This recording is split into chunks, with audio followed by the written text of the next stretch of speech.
పోలీసులు కూడా వచ్చిర్రంటే ఏ పాటో పెద్ద దొంగతనమే అయి ఉంటదని అనుకుంటున్నారు కదా. అవునులా, ఎవ్వరు ఊహించని దొంగతనం జరిగింది.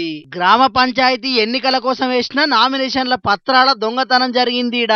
వికారాబాద్ జిల్లా పెద్దేముల్ మండలంలో ఉన్న గొట్లపల్లి, హన్మాపూర్, గిర్మాపూర్, జైరాం తాండా గ్రామ పంచాయతీలకు కలిపి గొట్లపల్లి క్లస్టర్ల నామినేషన్ కేంద్రం ఏర్పాటు చేసిర్రు అధికారులు.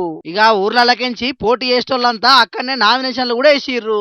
ఇక్కడి వరకు అంతా మంచిగానే ఉన్నది గాని ఇగో ఇయాల పొద్దటిలే అధికారులు ఆఫీస్ కాడికి రాగానే తాళం బలగొట్టి నామినేషన్ల దరఖాస్తులన్నీ శ్రీలంకల్లం పడేసి కానొచ్చినాయట. ఇక కాయిదాలన్నీ దేవులాడితే హన్మాపూరు, గిర్మాపూరు, జైరాం తాండా గ్రామ పంచాయతీల నుంచి అభ్యర్థులు వేసిన నామినేషన్ పత్రాలు కనబడకపోయేటాలకు పరిశాన్ అయ్యి పోలీసులకు పెద్ద అధికారులకు ఫిర్యాదు పెడితే వాళ్ళు వచ్చి విచారణ చేస్తున్నారు. కొన్ని పత్రాలు మిస్ అయినాయి గాని నామినేషన్ పత్రాలన్నింటినీ ఆన్లైన్ లో పెట్టినాం కాబట్టి ఎన్నికలు పెట్టడానికి ఏం తక్లీఫ్ లేదు.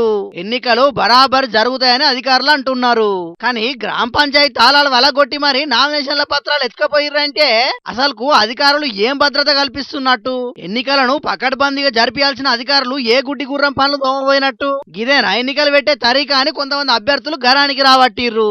మొత్తానికైతే నామినేషన్ల పత్రాలను కూడా ఎత్తుకపోవడం మాత్రం భలే గమ్మతున్నది పోండ్రి.